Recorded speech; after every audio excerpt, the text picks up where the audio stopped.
Yo, what's up guys? It's Noah here, and in today's video, I'm going to be talking through some player props I like on Prizepicks for today's NBA slate on Tuesday, February the 4th. We got 7 games tonight on Tuesday, and I've got some early player props, guys, that I do like for this slate, taking a first look at the board on Monday night.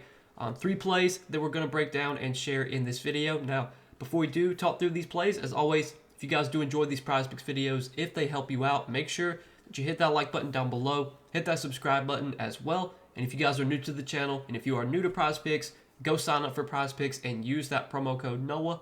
When you sign up for Prizepicks with my promo code and place your first lineup, you'll get $50 in promo funds instantly added to your account. So make sure to check out Prizepicks if you have not yet. And I do want to shout out Sleeper because we do have a partnership with Sleeper as well. If you guys want to sign up for Sleeper, you can get $55 worth of free lineups once you play your first $5 lineup, and you get access to this promo when you sign up with code NOAH. So go check out Sleeper if you guys have not yet. Take advantage of this new user offer. It's a cool offer, one that definitely caters more towards people who don't want to deposit a bunch of money. Typically on Sleeper, you would get a deposit bonus, which would be they would basically match whatever you put in. If you put in 100, they give you an additional 100. So obviously those type of promos, it kind of incentivize you to deposit more money. I know some people don't want to deposit a lot of money, and with this promo on Sleeper, you can put in the minimum and still get $55 worth of free lineups when you play your first $5 lineup. So if you guys don't have an account on Sleeper, download their app, use promo code NOAH when you sign up so you can take advantage of this offer. Also, if you're not on Sleeper, they do give you free squares when you make a new account, so you'll have some free picks you can use, and they do discounts throughout the week. They're always doing discounted projections for different sports, and again, those are all available on Sleeper. So go check them out, guys, and make sure to use that code NOAH when you do sign up for Sleeper.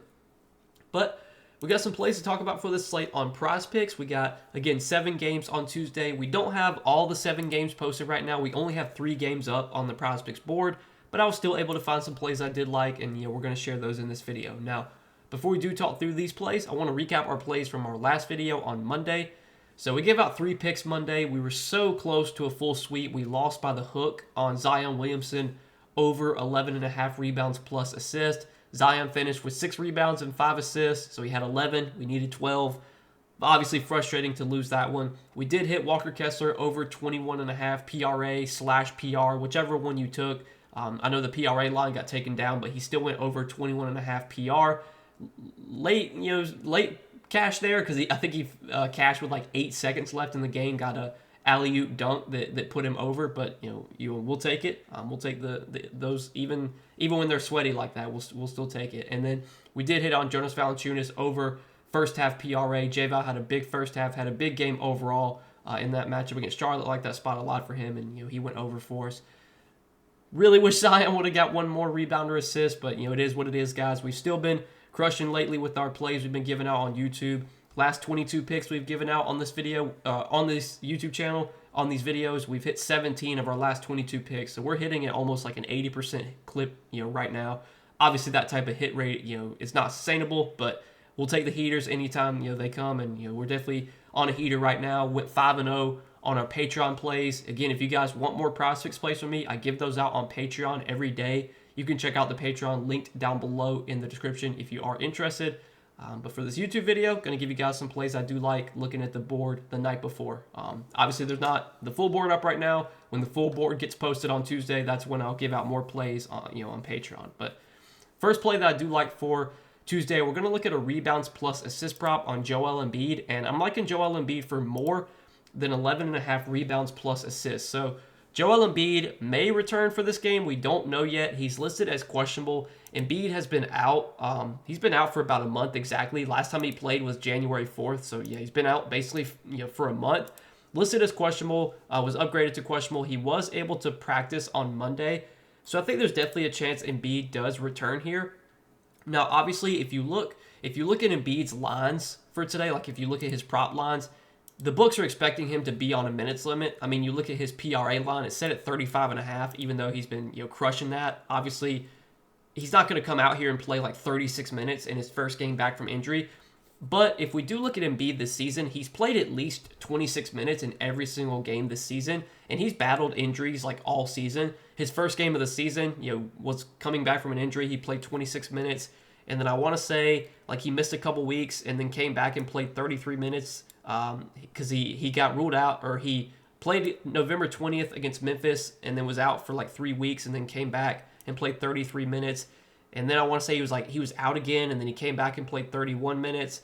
And then he's been out for like the last month or so. But typically when Embiid comes back from injury, they don't play him like 20 minutes or something like that. Now, he's not going to go out there and play like huge minutes, but I think if I had to project him minutes-wise, I think he plays probably 26 to 28 minutes here.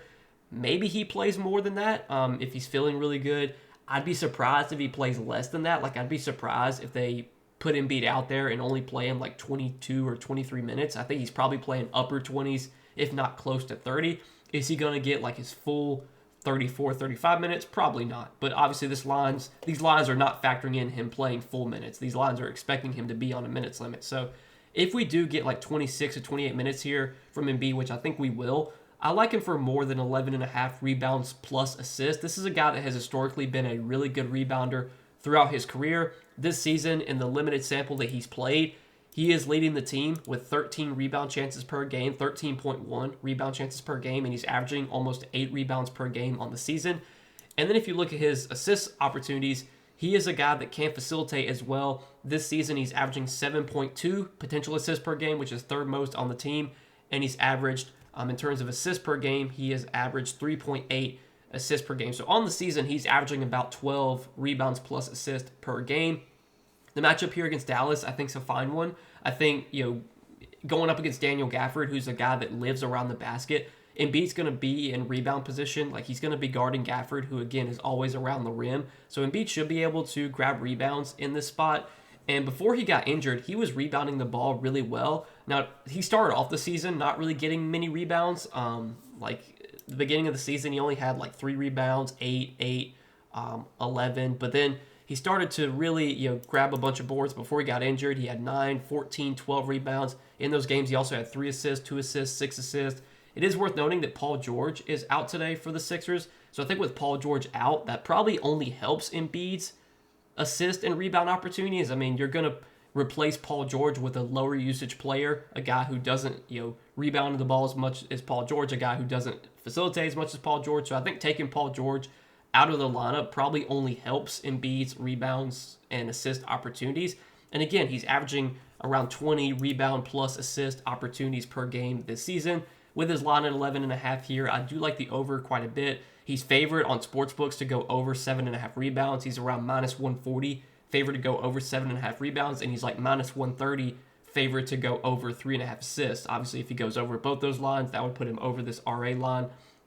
But yeah, I like this play on Joel Embiid, expecting him to be on a minutes limit, but I think these lines are kind of already assuming Embiid's going to be limited. I mean, if Embiid was playing 36 minutes today, he would not have a 35.5 PRA line. His PRA line would be like 45.5, but he's probably going to be limited to like 26, 28 minutes. Still in 26, 28 minutes, I think we can get 12 RA from Joel Embiid. So I like that as our first prop for Tuesday. Next prop I like is going to be a points prop. And we're going to take a look at Miles McBride for 9.5 points. And I do like Miles McBride for more than 9.5 points. So OG Anunoby was out on Monday. The Knicks are on the second night of a back-to-back. OG Anunoby got injured in their game Saturday against the Lakers, was not able to return. Looked like a pretty bad injury because when it was like a non-contact injury, I was watching the game. OG kind of grabbed at his foot and just went straight to the locker room. So it seems like OG is going to be out for at least a few games. I would be surprised if he plays here. And given that the Prizepicks is putting up lines on Precious Achiuwa and Miles McBride, we would normally never have lines on these guys the night before if the team was fully healthy. Like if OG and if OG was playing. So I think the fact that we have lines on Precious Achiuwa and McBride kind of assumed that OG is going to be out again. And Miles McBride was announced as the starter for Monday's game, but then they actually wound up changing the starting lineup shortly before tip-off and wound up starting Achiuwa over McBride. I'm assuming Achiuwa starts again, in place of OG, but maybe they go to McBride here. They definitely could. Either way, I think we're going to see McBride play a good amount off the bench if he comes off the bench or if he does start. He did play 26 minutes off the bench on Monday. Now, he only had 7 points Monday against Houston, But for one, that was a really, really tough matchup. Houston is one of the best defensive teams in the league. They're like top 5 in defensive rating. Houston is also great at limiting three-point attempts, and that's where Miles McBride gets a lot of his scoring. Miles McBride's a guy that's going to play off ball. He's going to rely on three-point shooting to get a lot of his points. And Houston's been great at limiting three-point attempts. They're giving up the second fewest three-point attempts this season and the second fewest three-pointers made. So it was a terrible matchup for McBride Monday. I think this is definitely a better matchup going up against the Raptors. The Raptors have been a lot more giving when it comes to giving up three-point attempts and three-pointers made. They're giving up the 10th most three-pointers made per game this season, and they've been about middle of the pack when it comes to three-point attempts allowed per game. Also, this Raptors team defensively, nowhere near the same defensive team as Houston. I mean, the Raptors this season, they're bottom 10 in defensive rating, I believe. They ranked 25th in defensive rating. They got the 6th worst defensive rating in the league. So the matchup here is a lot better for McBride. He played 26 minutes off the bench Monday. Would assume he plays similar minutes here, if OG Anunoby's out again, which I'm expecting him to be. And with the Knicks on the second night of a back-to-back, I think there's at least a slim chance that maybe they rest somebody here. Like maybe Mikal Bridges sits, probably not, but maybe Jalen Brunson sits on the second night of a back-to-back. Now Brunson typically, he's kind of like an Iron Man. I mean, he just kind of plays 40 minutes a night and just keeps pushing through. But maybe the Knicks decide to rest somebody here. I would assume they probably don't, but there's at least a slim chance. Either way, if OG Anunoby is out again, which I'm expecting him to be, I'm thinking we're going to see an increased role for Miles McBride. Played 26 minutes off the bench Monday night. Would assume he plays similar minutes here. And when McBride has played at least 25 minutes this season, he has gone over this points prop in 13 out of 19 games. So a large majority of games this season with 25 plus minutes, we've been able to get 10 points from Miles McBride. And if you look at the games where he didn't score 10 points, a lot of those games were kind of tougher matchups. I mean, two of those matchups were against Houston twice. He had 7 points and then 0 points. And then he had 7 against the Pacers, 8 against Detroit, 8 against Toronto, 8 against San Antonio. Also, some of these games he shot the ball poorly. Like against San Antonio, he shot 2 for 10 from the field. Against Detroit, he shot 3 for 7. Against Houston, when he had no points, he shot 0 for 9 in that game. So like poor shooting has kind of been the reason why McBride hasn't been able to go over this line in the games where he didn't go over. But as long as he comes out here and shoots the ball somewhat efficiently, I think the minutes are definitely going to be there, and that's what we want to bank on. We want to bank on the minutes, the usage. McBride in this matchup as well, facing a team that will give up threes. That's what we really want from McBride because, again, he kind of relies on three-point shooting for a lot of his production. So we're going to roll with that as our second prop. And then the next prop that I like, the last prop I like, is going to be a first-half prop. So if you're new to Prizepicks, you can take first-half props where basically you think a player goes either over or under a projection in the first half. Prizepicks basically cuts their full game projection in half and then offers that as a first-half line. So the first-half line that I do like is going to be on Kristaps Porzingis, and we're going to take Porzingis for more than 14 first-half PRA. Now, typically when it comes to first-half plays, I typically target these in games that I think could be blowouts, just because obviously in blowout scenarios, guys are going to play more minutes in the first half versus in the second half. This is not a spot where we really expect a blowout. This is a game against Cleveland that does project to be competitive. It has a 1.5 point spread. But Kristaps Porzingis throughout his career has typically been a guy that performs better in the first half. He starts off really hot. Like he's I want to say in terms of like first quarter scoring, Porzingis is like one of the best players in the league when it comes to scoring in the first quarter. He just comes out hot like every game. Hopefully I don't jinx him here and he comes out cold in this game. But if you look at his averages by season compared to like first half versus second half, so his last 2 seasons with the Celtics, he's averaged 11 and 12 points per game in the first half, whereas in the second half, 9 and 7.7 points per game. So that just shows you that his production kind of drops a little bit in the second half compared to the first half. If you look at his last 5 games, he's gone over this first half line in 4 out of 5. The one game he went under, he had 13, so he lost by 1, barely went under. And so far this season, Porzingis has played in 20 games. He's gone over this line in 20 out of 25 games. So a very large percentage of his games this season, he's been able to go over this first half PRA line.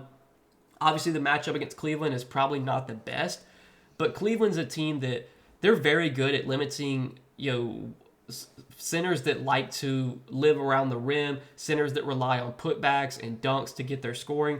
Those are the type of centers that typically struggle against Cleveland because Cleveland has great rim protection. Jared Allen, Evan Mobley are great rim protectors. Porzingis is not that type of big man. He's a big man that can stretch the floor. He can shoot threes. And those type of guys can still have success against Cleveland. So although the matchup does look a little bit tough here, I think it's still a fine spot for Porzingis. Porzingis has had some good games against Cleveland when he's faced them, for what it's worth, especially in the first half. Like his last 3 games versus Cleveland in the first half, obviously these games were with the Celtics. He's had 12 points, 5 rebounds, 1 assist, so 18 PRA in the first half, 14 points, 6 rebounds, 1 assist, 21 PRA, and then 15 points, 3 assists, 18 PRA. So, I mean, his last 3 games versus Cleveland, in the first half, he's had 18, 21, and 18 PRA. At 14 PRA in the first half, I do like this over on Porzingis. Again, just a guy that typically plays a lot better in the first half. He's historically done that throughout his career. Has historically started off hot, and then kind of cools off in the second half. If you want to take a look at some of his other projections for the whole game, like you could definitely take a look at those. Like I don't mind taking him for more than 27.5 PRA for the full game, but Porzingis has gone over this first half line a lot more than he has this full game line. I mean, you look at his full game line, he's under in 3 out of 5, whereas his first half he was over in 4 out of 5. So kind of pick your poison there, but if you have a first half available, I like that the most on Porzingis. So that's what we're going to roll with, guys, as our 3 props for Tuesday.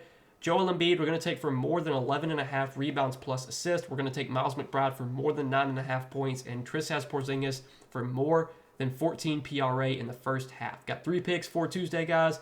Just missed out on a full sweep Monday. Losing by the hook on Zion Williamson's RA prop. Felt really good about that one. Shit just didn't go our way. We'll bounce back here. Got 3 plays for Tuesday, and let's see if we can get that full sweep today. So, as always, guys, appreciate you watching. Make sure that you hit that like button down below. If you enjoy these Prizepicks videos, hit that subscribe button as well. And go check out Prizepicks. Go sign up for Prizepicks. Use that promo code NOAH.